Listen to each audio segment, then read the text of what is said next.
Good morning. It is the 19th of August, and this is the weekly wrap-up. I'm going to cover a couple of things this week. First off, we'll start off.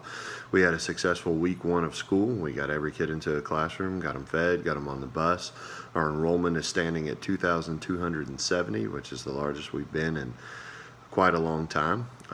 As parents and community members, one of the things you guys can do to really help us out is make sure that your contact information is updated with the school. We utilize a lot of social media and also school messenger. We sent a letter home on Friday regarding our new cell phone policy for the high school side. This has been in effect for this school year. We finished the policy up at the end of last year. We had 34 students who were in violation on the second day of school, and then only 13 on the third day of school.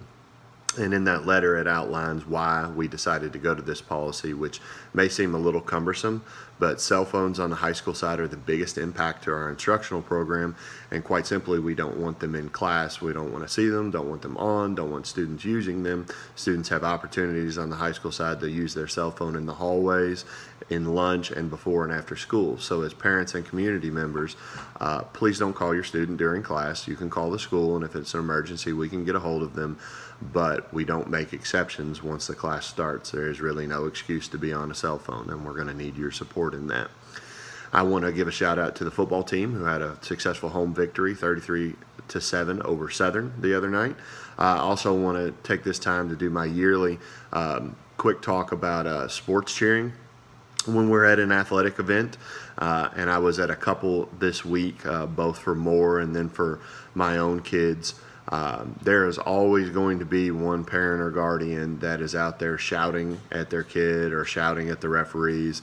Let's be honest here. This is high school or middle school sports.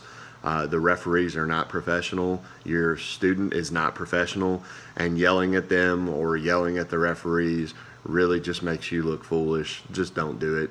If it happens on my campus and I see it, I will invite you to leave the sporting event and probably tell you can't come back to any more. When you come out to cheer for our teams and for our students and for your kids, be positive. Be nothing but positive. Referees are going to make mistakes, and that's okay. We need you to be positive. We need our students to see that positivity modeled. As we talk about that, I do want to talk a moment about expectations. We have very high expectations at Moore. There's no reason why we shouldn't. We can be the school that we want to become. Our mission is very simple. We want to be the school that students want to attend, that parents want to send their kids, and that our staff members want to work at. And we've done a lot over the last couple of years to realize that vision. This year we have some pretty broad goals, big ones. We want every single senior that we have to graduate, walk across the stage. We want every single one of them to walk out with a plan. And that's not lip service. We're doing a lot to actively ensure that our seniors have some sort of plan, be it college, career, going into the military, an apprenticeship. We want them to walk out and not end up on your couch after graduation. To that end, too, we know that students are more successful when they are involved in a sport or activity.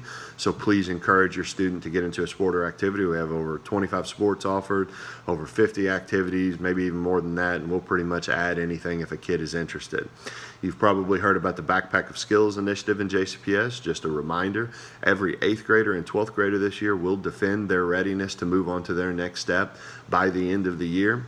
And the first part of that, of this 5 success skills, is prepared and resilient learner.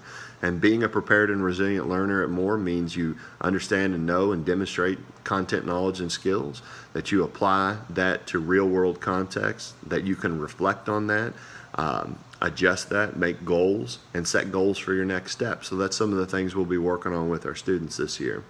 So it was a successful first week. I'm looking forward to week 2 that I think will be more successful, and this will be an outstanding year. And now you know more.